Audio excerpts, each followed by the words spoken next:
Guys, in this video we are taking one of these Camel Trophy Land Rovers and we're going to make it, well, we're going to make it a crawler that can go anywhere, including across water. Come on, no, it's going again. Oh no. Uh-oh, right. I was going to say, these are the new FCX10 Camel Trophy Land Rovers from FMS, but they're not really that new anymore. They've been out a little while. And you'll probably be thinking that I'm a little bit late to this party. Well, that's not strictly true. I was the first one at the party, because just over here, next to my comp truck that I've got some new axles for, yeah, next to that is this. And I've had this since May 2025. And you might be wondering, well, why haven't we seen it? Well, I got sent it back in May and told just go and have fun with it. We don't know when it's being released, but here's a pre-production model for you to enjoy, or something along them lines. So I did. And it was really good, and I was really impressed with it. And when it arrived, it literally just arrived in a cardboard box with a load of bubble wrap around it and a controller. So I had no instructions, no like bags of accessories that these ones come with, none of these cables, no Camel Trophy badge on it. Just noticed as well, the interior on this one is black, and the interior in these has got like a, is it a vinyl sticker? Must be some stickers on them to give them a little bit more of a, like a fabric look. I've also just noticed the drivers, look, you got him and then his twin brother there, but in the Range Rover, we must have Dad. So it looks like this is pretty much the production one. I've also just noticed that the wheels have got no like caps on them, whereas these ones have got like that centre cap. I think the tyres are the same. And no fuel cans or bracket for the fuel cans on this one either. So I wasn't late to the party, I was mega early and I've been sat here waiting for all you guys. Anyway, let's put this to the side for now. This is the one that I'm going to do some interesting modifications to. Anyway, this is the FCX10. It comes in these three different versions. They are all the same wheelbase. It's just the bodies that are a different size. The bodies and the wheels. So the wheels on the Range Rover are the smallest out of the three. And actually, and it's not just me that's picked this up, they probably could have done with the bigger ones off of these. Actually, I think the D110 has got the same size. Discovery ones are definitely bigger. I mean, you can see that easily. They are a lot bigger. Same style, just a bigger tyre. They actually look all right on that, and that's got a bigger body. I don't know what it is about this one, but they look small. So even though the D110 has got the bigger body on it, the Range Rover is the one that just looks weird with them wheels. Anyway, it still looks good, but I think my favourite, and I think probably a lot of people's favourite, is the Discovery. I just think with them big wheels, with just the extra like black trim and stuff on it, and the style of that classic style of the Discovery, I just think this one looks the best. Then I'd probably go to the D110 and then the Range Rover. Anyway, let's have a closer look at them before we get stuck into the Range Rover and well, I'll show you my plans. This one's got massive space on that roof rack. It's got like a, I think it's actual wood there. And it comes with accessories that you can put on. They come in this bag. You got a shovel, you got like a pickaxe with the axe head separate. You got a normal axe. And they're held on with cable ties. So I've put them on this.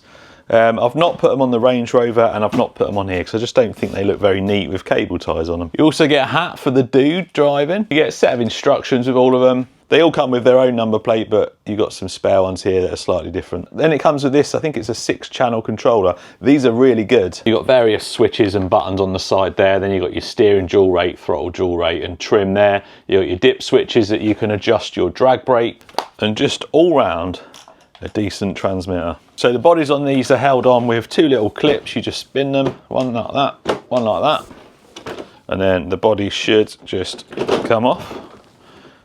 Oh yeah, take your cables off first. They just unhook from the bumper. Nearly forgot about them. Body off. Lights are connected by these magnets and this spring. When you slide onto the chassis, it just goes up to them 3 connections there, and that powers the lights on. So it's nice to not have big cables hanging down that are just going to get in the way. Rear lights, front lights. And then this is the FCX10 chassis, which has been out a little while now and is very good. You've got servo on axle, that sits under there. You've got inner arches or inner fenders. With the body on, they don't go all the way to the edge. So you do still get some stuff into the body. I mean, they protect some of it, but they don't sit flush with the edge of the body. You've got a 32 turn big 550 brushed motor, a 2-in-1 ESC. I found this combo actually works really well. It's a nice, smooth drive. Yeah, a lot of people are going brushless now. We're sticking with brushed with this, but for crawlers, it's still acceptable because, well, they perform, as you'll see with this, they still perform really well. XT60 connector, central battery tray with Velcro tie downs for the battery, adjustable side steps. Your body tucks into here so you can fine tune it to get it a nice fit. Nothing at the back apart from these connections for your lights, and that's the connection for the body. Adjustable oil shocks, and they feel very nice. The first FCXs that came out, they were a little bit bouncy, but these, I think they've thought about this a little bit better and given us some better suspension. Flex isn't too bad on these as well. You get a decent amount of flex. I mean, it's more a trail truck than a crawler, but that is ample for when you're trailing along. Metal links underneath, 4-link front, 4-link rear, plastic drive shafts with a metal ends on them. Never really had a problem with the drive shafts on these things. Plastic axles, they are locked. I'm not sure of any others, but the Blazer K5 has remote locking diffs. These ones aren't remote locking, but something to note, the hole in the axle hasn't been blanked. The hole is still in there where the cable goes, so you might want to just stick a bit of hot glue or something over that if you're planning on driving through mud and water, which is pretty much a given on this channel. Look at the water in it, look at all the water in it. Anyway, I think that's it. Now, even though they all share the same chassis, obviously the bodies are a bit different, which is going to change the centre of gravity, and the bigger tyres on this one are going to make this perform differently. So being that I mainly do all these videos on my own, I'm not going to be able to drive all three at the same time. But don't worry, I do have some friends. So I've invited my crawler buddies and they're going to come and drive them for me, because I'm going to be driving this once I've done what I need to do to it. So there's two stages to this build, and the first one is getting it to float, and that is the most important one. This needs to be able to float before I can do anything else to it, because if I can't get it to float, then it's going to be pretty pointless trying to get it across a lake or something, isn't it? So for that, I have these tyres. I've been wanting to try these for ages. You can put air in these, they're fully sealed, and you get a little pump with them and you can pump them up. So I'm going to obviously try and put a little bit more than probably recommended to get a nice ballooned tyre, and they're going to go on the side of there, which is actually quite good because these wheels are too small, like I've said. So these are 2.2s. I did also get some 1.9s, but I just think they're going to be a little bit small. So we need big tyres with lots of air in, and that is the first thing that's going to help this thing float. Now, what I don't want to do is make this just look ridiculous. I don't want to stick stuff all over it to help it float, or put like pontoons on the side and stuff. I want it to look as scale and as normal looking as possible, with the ability to drive on water. So that's why I've just gone for these, and then I've got some pool noodles, or should I say a pool noodle. I think I'm just going to trim some of this off, and my plan is to probably replace some of this, cut this like in half, and replace some of the inner arch with pool noodles. So you won't see it when the body's on, or you won't see, if I spray it black, you won't see it when the body's on, and it's just going to give it a bit more buoyancy. That's the plan anyway. Right, first thing I'm going to do is get these wheels on, all four of them, get the body on. We're probably going to have to trim the body, but I want to get these wheels on, and then we'll pump them up as high as they'll go, or as high as I want to take them, and then we'll trim the body so we get it to fit, make sure all the clearances are all right, and yeah, well, we'll go from there. And then we'll discuss the second part of this, which is propulsion. With the wheels turning, it's obviously going to give it a little bit of propulsion forward, but I can do better than that. And the answer is in this bag.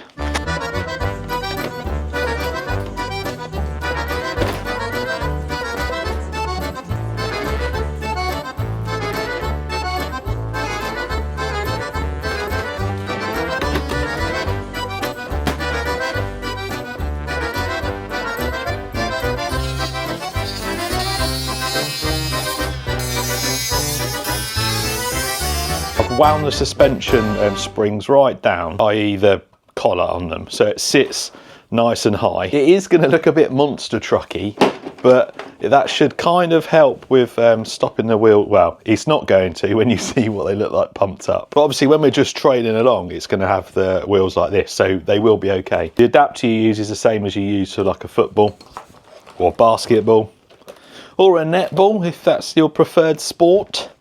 You just poke it in, there's a little valve there, stick it in the hole. It's a bit fiddly to get in, but there we go. Then it only takes, look, one. Oh no, one of them just went down. Oh, I'd pumped the other two up the other side. Ah, this might be a pain. Oh, this one's going down. Oh no, have we failed? Oh no, maybe it was just where that was in the valve, it was... Right, that's up. Oh, this one just went down. Hopefully it just came off the bead. Oh dear. Not even got this thing in water yet and we're failing. So 1, 2... Oh, this one wants to go down as well. Right, that stayed up, that stayed up. That other front one has, it's just this one. Yeah, it's just popped off the bead. Right, we will sort that. Let's hope that doesn't happen when we're in the water. That will be a little bit dangerous. Anyway, there it is, with them full. Actually, doesn't look too bad. Oh dear. I'm going to fix that other tyre. I haven't got the pool noodle cut up yet, but I'm going to fix the other tyre. And then before we move on to phase 2, I need to test it to make sure it floats. Because there's no point doing phase 2 if it doesn't float properly. So I am going to clean the arches up a bit. I've not done a very neat job of cutting them, but I can't really go any more than that. And with the tyres pumped up, it doesn't bottom out. Obviously it will rub on full flex, but tyres have been pumped up now for over 24 hours. They look like they've held air. Apart from this one, which hasn't fully gone down, but I did a little leak test and it's just coming out where the valve is. So that'll be fine for what I need because it's gone down sort of 50% overnight. And I have some buoyancy aids underneath. Looks like a load of bananas on it. I think I've done a pretty neat job of that. Hopefully it will work. I didn't take out the inner arches or the inner fenders because I drilled a couple of holes and used cable ties to hold them down, one each side, and then I managed to put a little one just on the top of the servo. It still works, and that's hopefully just going to give a little bit of extra buoyancy up front. And we're going to find that out right now because it's time to go and give it a quick test. I don't know why my lights aren't working, but that's not going to make it float or sink any better, is it? Here we go. I'm a little bit nervous. Is it going to work? Come on. Come on. Just getting to about the point now where it should start floating. And it's not floating just yet. No way. Oh, we've got the front up a little bit. Right, so we have a bit of a problem. It is floating, but it's going to one side. Why is it leaning so much that way? I need to get it on the scales, don't I? I need to work out the weight distribution. At least it moves forward on its own. Although phase 2 will help with that massively. Come on, out you get. Right, not quite what I wanted, but it's a good start. So it's on the scales and it's actually not that bad. It's 50-50 either side. The cross weights are just slightly off, 50-49, and then it's 51 front, 49 rear. So it's not actually that bad. So it must purely be down to how I've put all the foam and stuff in. Smaller, lighter battery this time. I've doubled up on the sides. I've managed to squeeze a half in the back there. And then the final bit, which I think is really going to help, these are the 1.9 wheels that you can pump up. I've pumped them up and I'm going to put one on the front bumper and I'm going to put one on the rear bumper, and I think that might just be enough to get this thing floating. Let's see if we can get that to work. Right then, second try. Let's see how we get on this time. Come on.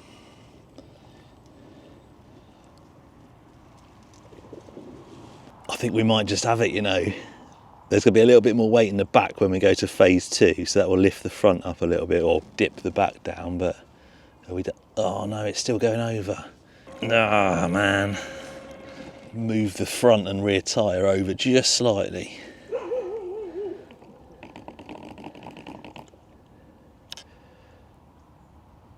Oh, that's a bit better.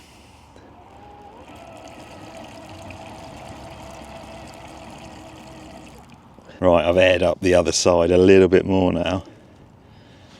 See if that helps. I think it's the tyres that make a huge difference, so we need to get just the right air in all four. That's what's making the difference. Right, I've aired down all the tyres. One of the valves is leaking, so I need to look at that. But I've taken air out of all of them. Let's see what it does with no air in. You watch, it's going to float perfectly now.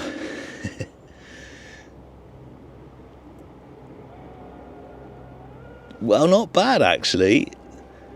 Still over to that side. Right, adjusted them front tyres and now that's pretty level. So maybe I don't need to go too aggressive with the air in the tyres, just maybe a little bit. So I need to sort that valve out and then, yeah, put a tiny bit of air in. I think we should just get on to phase 2 because that's the coolest bit of this project.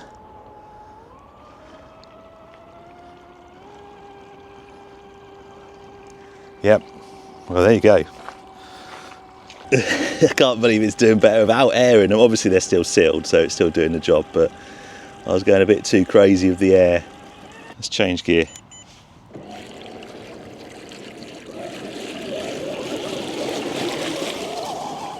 I think we can chalk that up as a success. It floats. I underestimated how much buoyancy these tyres were going to give. Obviously that was the issue. The slight variation in air in them was just making it a little bit unstable. So we're going to leave the air out. Going to probably have to put a little bit in the back because you'll see it's going to have a bit more weight in there now. Because phase 2 is going to be getting this thing through the water a little bit quicker than the tyres can do. And for that, we're going to use a little bit of thrust. A conventional way would be to put a propeller on it, but I'm putting an EDF fan on it. I'm going to mount one of these in the back. I've got 2 sizes because I don't know whether this would be too much. We'll see how much power this kicks out, but I will try this first. But we're going to mount an EDF fan in the back. Oh, and obviously the smaller one will be easier. I'm going to mount that in the back. I've already got a different transmitter ready so we can control the EDF fan separate, because although one of the options would be to put it on the throttle, so when you're driving forward, the fan also goes. I don't want the EDF fan going off all the time, and I only want it when it's in the water. But we'll get onto that in a minute. So I've got a 10-channel receiver. That will pair up to this FMS remote, and channel 9 on this is a rotary like dial or rotary switch. So that should mean that we can drive normally and then just adjust that to adjust our fan speed.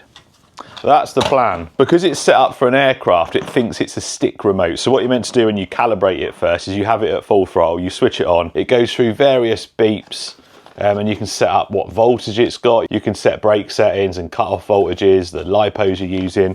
So I'm gonna try and work this out. It might be a little bit fiddly. So I'm gonna try and get this worked out. I'm gonna try and get it running and then we'll come back when I've done it. Let's just make sure it is gonna go into the program, which is, it should be music tone 1 beep if I've got that on full throttle.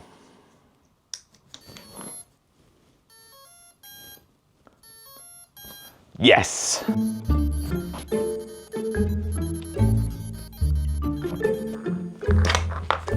Right, that took some time. This motor's 3S and this motor's 3S. So I set it to 3S and I've set it to soft acceleration. So we shall give it a try.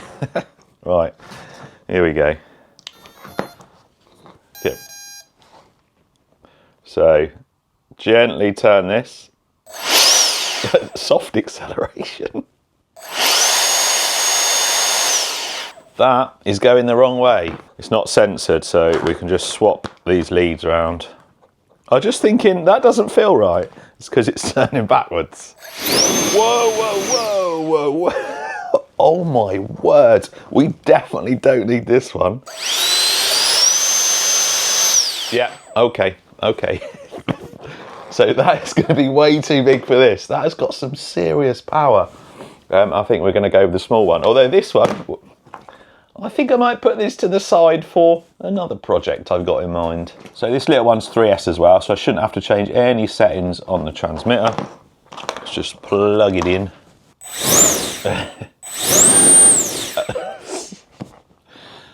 Wow. I didn't realise these little EDF, I've used a couple of EDF fans in the past, but I didn't realise they had that much power. This is a tiny one.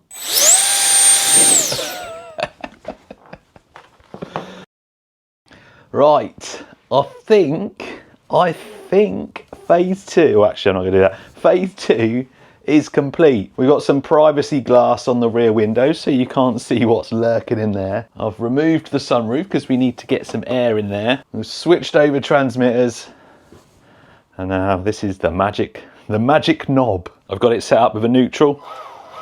I thought it might be good to set it up like that so there's no resistance on it because we might need that. Anyway, the magic knob. Ready? Here we go. Actually, I'm gonna put it in gear first so it doesn't go off the table.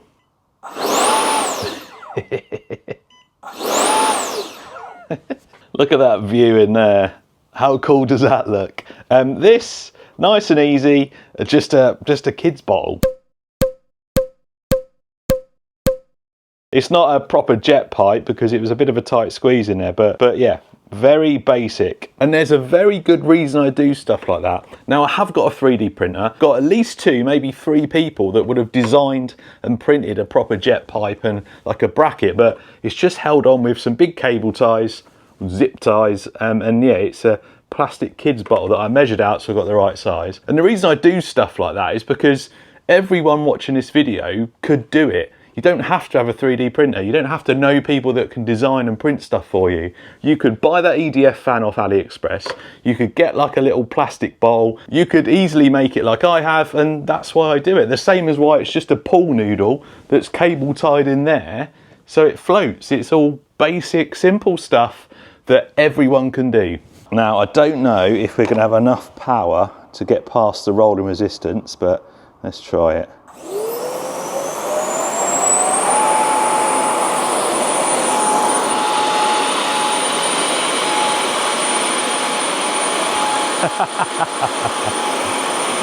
So cool. Right, let's do a full power run. So let's wind it up and then go. Whoa, oh my word. That accelerates so quick. Watch how quickly it accelerates, ready? It actually holds it on the thing, look.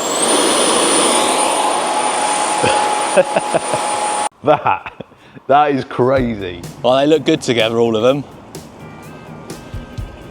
They definitely look good together.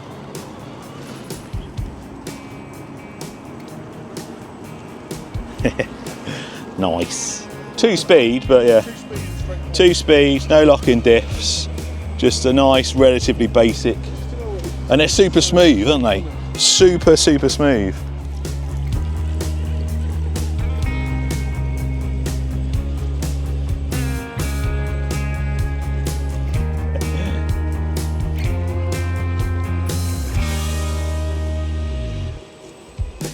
Look at all these driving together.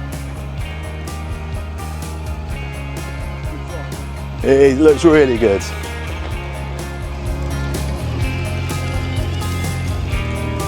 You can't see behind you without your mirrors. How are you going to see behind?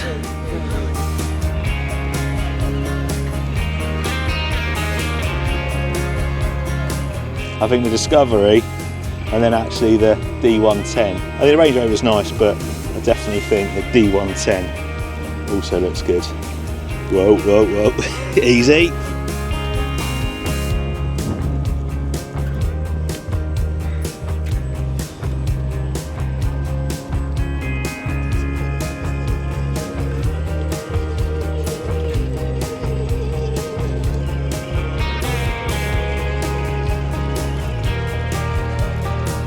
Right, let's have a race. Start where I am. Go, you see where that first puddle is? Yep. We're going this side of the puddle, yep. Loop round, and then back. Right, you ready? Yep. 3, 2, 1, go. I've got bigger wheels on mine. Come on, we need to do it again, don't we? No, channel 4. Right, all right, we'll go again. We'll go again. Although, I have got bigger wheels and tyres, which means I've got a little bit more gears, haven't I? More weight though. You're giving yourself a handicap there, Sean, come on. Right, start, right, there we go. Right, ready, 3, 2, 1, go. Oh, someone's cut through the puddle, cheat, cheat. Catching you, catching you. Oh, you cheated.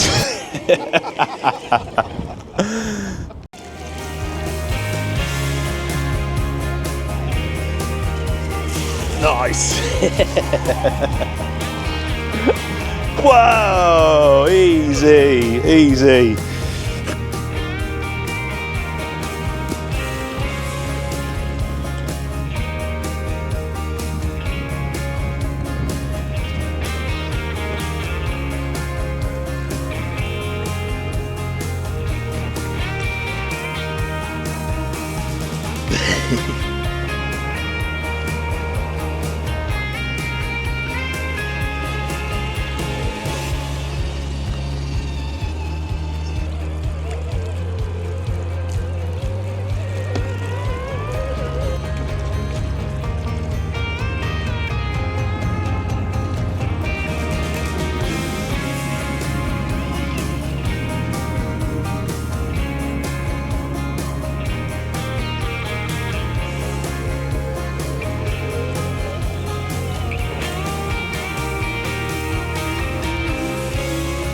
Right, let's give them a test on here, shall we?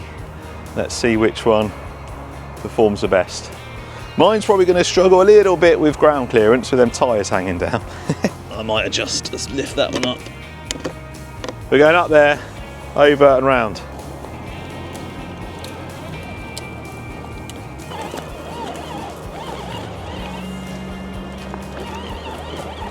There we go.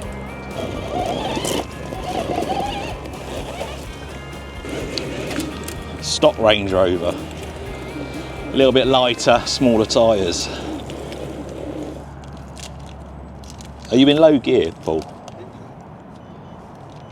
Yeah.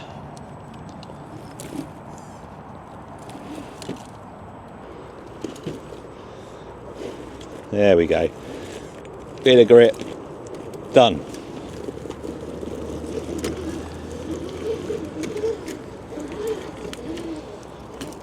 Oh.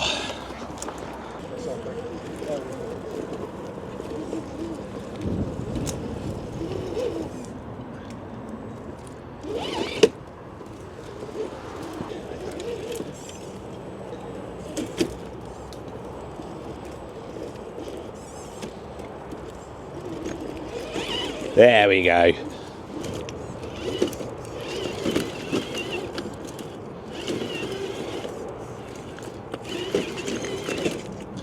Yeah, I call that done.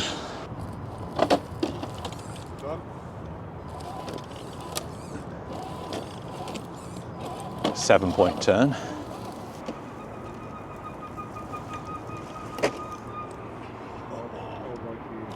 Yeah, let me just get down here. This is the sketchy bit. You just have to... Ugh.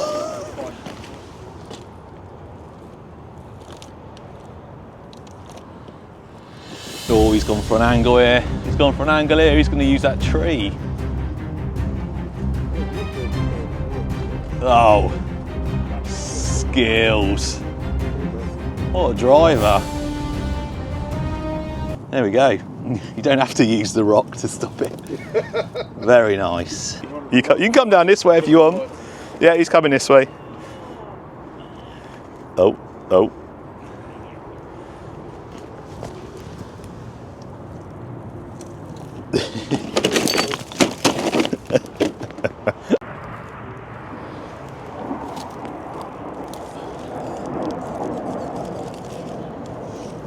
Oh, another great descent. We let the side down with the Range Rovers, didn't we?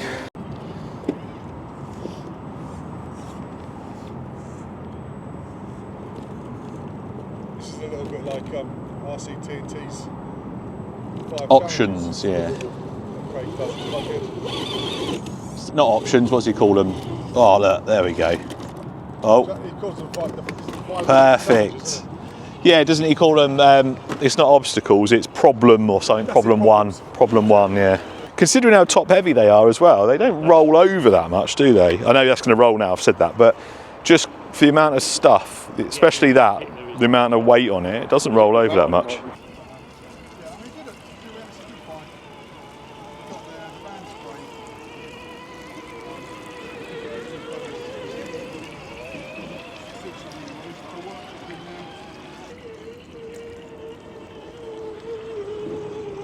Right, we might have found some water to do the first test with the EDF fan. I don't know how deep it is, but I'm just going to go across and give it a go. Oh yeah, I think that might be deep enough. I need to check it's going to float first and set the tyres up. Let's get it in there. Is it going to float or is it just going to go on the bottom? Are we floating? Yep, we're floating. Oh, look how level it is as well. Got that dialed, haven't I? Right. So, there we go, that's it, isn't it? Right. Right, EDF check. We are good. Oh, this is so funny. Right, we're floating. Oh, hello. Here we go. I don't know how I'm going to turn, but...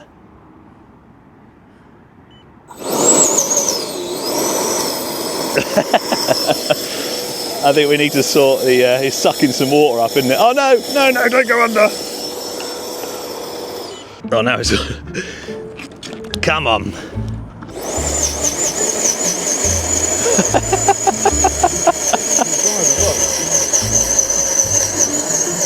What's going on? He's just kicking out loads of water. Oh no, we're going to go under. No! No! Come on. There we go, full throttle. There we go, right. Let's get straight. Didn't need the EDF fan, look. I'll try when it gets out. It might have water in it. Whoa! Oh man. Look at my stupid ideas. Right, is it going to work again? Oh, hang on. Cog in. Come on, son. Maybe the ESC wasn't waterproof. EDF fan, dead. Not good. I killed it. I've killed it. But it was a great idea. But it turns out you don't actually need an EDF fan because they just seem to drive all right anyway, apparently. You got a snorkel, haven't you?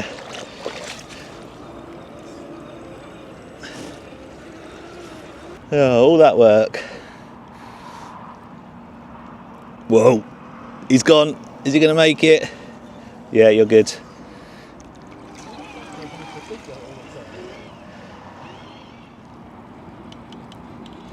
Yeah, because I've got more buoyancy, which actually makes it unstable. Oh no. Oh no. You didn't have to, you didn't have to submerge yours. Look at the water in it, look.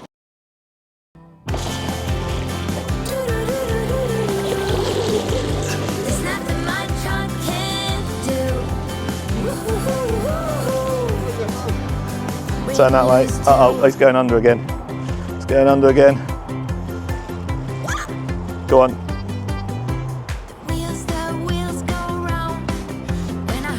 Thing is, if I turn one way, it brings it back up. If I turn the other, it... Come on. Come on. No, it's going again. Oh, no. Uh-oh. Right. I think I need to revisit the whole EDF crawler boat, don't I? Because that didn't work. Good news. After a good blow, with the pet dryer on hot, it's working again. And the actual truck didn't stop working the whole time. So I'm not going to take this as a fail. I'm going to take it as a part one of this little journey in using an EDF and a crawler or a trail truck to do a little bit of water crossing. I'm probably not going to continue to use this. I've been thinking about it, and when we were all out yesterday with these, did a little bit of brainstorming on how we can make it a little bit better. And I've definitely got an idea in my head. I'm going to use a truck that's maybe a little bit bigger. Going to do things a little bit different, but still going to use the EDF fan. And, well, you'll have to wait for that probably next year. All in all, had a cracking time. I've just spent this morning stripping that down, cleaning it, lubricating it, and it's all ready to go again. One thing we all noticed yesterday, as well as these being really good, considering they're like quite top heavy, they performed really well. A really good trail truck. Something we all noticed was how quiet they are. Being brushed, listen. You can hardly hear it. That's unheard of for brushed stuff. They're usually the loudest. I've had some really quiet, like brushless stuff, like the Hobbywing Axe can be super quiet on the right transmission. But this thing, They're just so quiet and so smooth. Anyway, had loads of fun with them. How about I try and get this thing to float? That would need some serious fans on the back and probably quite a few pool noodles.